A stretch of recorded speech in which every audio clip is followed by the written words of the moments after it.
What's cracking, guys? Bruce Matson here, senior staff writer of DynastyLeagueFootball.com, and I'm here to talk about some DEVY prospects, going over some that we saw from last week and how their value has been impacted from their performance. Let's go with the quarterbacks. Carson Strong is the guy I want to talk about this week from Nevada. He will be in this year's draft in 2022. He sliced up UNLV for 417 yards and 4 touchdowns. He has 4 straight 300-yard performances. I like watching this guy play. He has fluid mechanics, a smooth release. He can pump that ball downfield with accuracy, and he can hit that back shoulder throw. He can fit the ball in the tight windows, and he's clean and consistent with very little hiccups in his movement, his throwing motion, or anything else.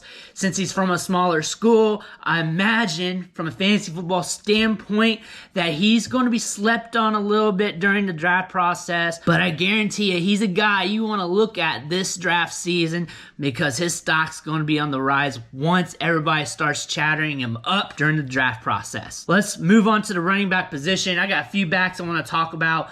Kenneth Walker had his Heisman moment last week against Michigan. Everyone saw it. He's one of the top running backs in 2022. And against Michigan, 197 yards, 5 touchdowns.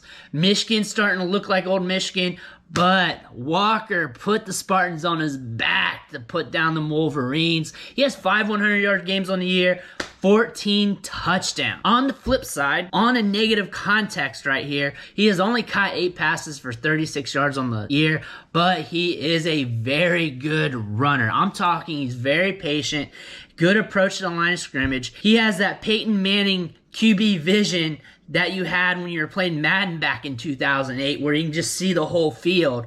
And what I like about his game that many people are not pointing out is when he's approaching the line of scrimmage, he's playing cat and mouse with the linebackers that are in front of him to clear the lane for him to run through. He'll trip those guys up, faking them out while he's approaching that line, and that gives him even larger space for him to maneuver. Kenneth Walker is a very good running back that you need to pay attention to. Forwarding on to the 2023 NFL draft class, Tank Bigsby is a tank. I love watching him play. I loved his high school tape when he was a 4-star recruit. He likes to smash dudes at the point of contact, and he's very violent when running the ball. We saw him rush for 140 yards and 1 touchdown against Ole Miss last week. This was his first 100-yard performance since week 3 against Penn State, but he has been productive. 526 rushing yards, 6 touchdowns.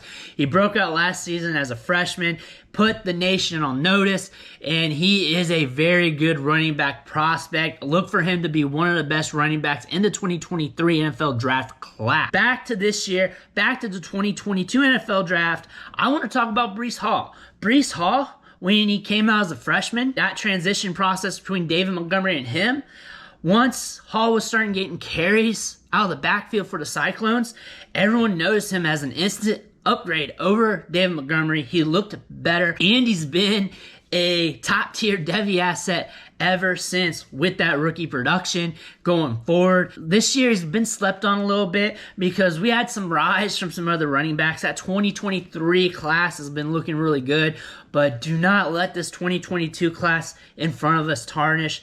Breece Hall is a good runner. He's a very good running back. He's very productive. Last week, he ran for 167 yards, 1 touchdown against West Virginia. His touchdown run came on an 83-yard scamper where he just flew by the defense. It looked really good, had that speed in the second level, and he is another guy that carries the boom at the point of contact. He's a very violent runner. He can also catch the ball out of the backfield. He has 5 100-yard games on the year. Productive season. Nonetheless, we should count for him being one of the top running backs in the 2022 NFL draft. A lot of people are looking for him to come out this year and make a case of being the top running back in the class. On to a freshman that is going unnoticed, 5-star recruit, and mainly because his team isn't playing so high. And I'm talking about Will Shipley from Clemson. He had his first 100-yard performance on the season with 128 yards and 2 touchdowns against Florida State. Going back to his high school tape, even then, he demonstrated that he can catch the ball in the backfield. In high school, they were splitting him out in the slot, outside, running routes. He's very fluid in his movement, can catch the ball in the backfield. He also caught 4 balls for 24 yards last week as well. And that's something we want to put on notice from a fantasy football standpoint because of those PPR points. Will Shipley has that in his profile. It was in his profile from the high school tape. It's transitioning now to college, and Clemson has not been doing well, kind of dampering his DEVY Dynasty prospect profile, but the guy's talented nonetheless. We need to look at him. We need to pay attention to him because he has this skill set that could pop off for our fantasy teams. On to the wide receiver position here. I want to talk about Jordan Addison. A lot of people have been talking about Kenny Pickett, but Kenny Pickett may not be Kenny Pickett right now without Jordan Addison. Jordan Addison broke out last year as a freshman with a 23% market share of the passing production. He has 4 100-yard games right now in the season and already has 10 touchdowns, and he has been a mega producer. Last week, he caught 8 passes for 145 yards, and he can make those tough catches. He can extend those arms out, climb the ladder a little bit, and catch balls in traffic. A very under-the-radar wide receiver. If you're in tight with the DEVY fantasy football community, if you're in tight with these prospects, you already know about them. But if you're just hovering the surface here, you're getting ready for your Dynasty rookie drafts, you may not have. He's going to be out in the 2023 draft class, so I expect him to be a guy that's talked about a lot when it comes time for him to pursue the NFL draft.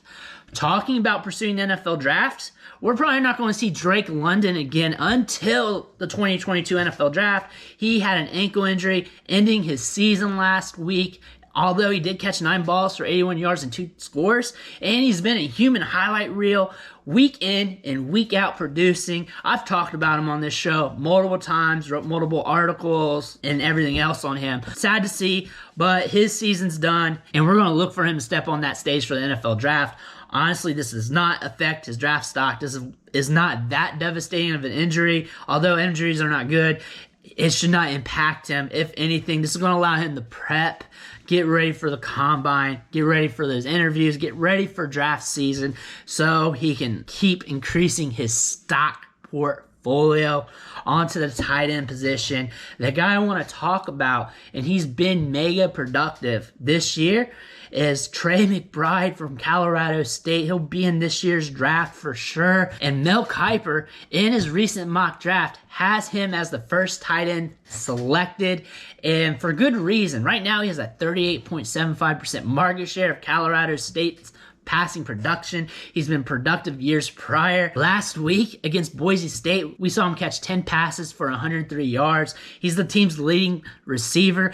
And let's take the context of tight end away from his name and put wide receiver by his name and compare him with wide receivers from a production standpoint. His market share, his yards, his ownership, production holds tight with some of the top wide receivers in the country. That is something I'm interested in when I'm looking at a tight end. I also want to look at his draft capital too, but he's a guy that we need to pay attention to going into the draft season because Trey McBride has been productive and has a high ownership rate of the passing production for Colorado State. And Colorado State, low-key, has been putting out decent wide receivers, guys like Michael Gallup and some others. So Trey McBride could be an under-the-radar talent that many people aren't talking about who could develop into a high-end Dynasty DEVY asset in the next few years. Well, that's everything I got for you for this week. Jump in the comments. Let me know if there's any guys you're looking at, any prospects that you're interested in, anybody you want me to talk about next week or anything if you want my perspective on them. Make sure you hit that subscribe button on the way out.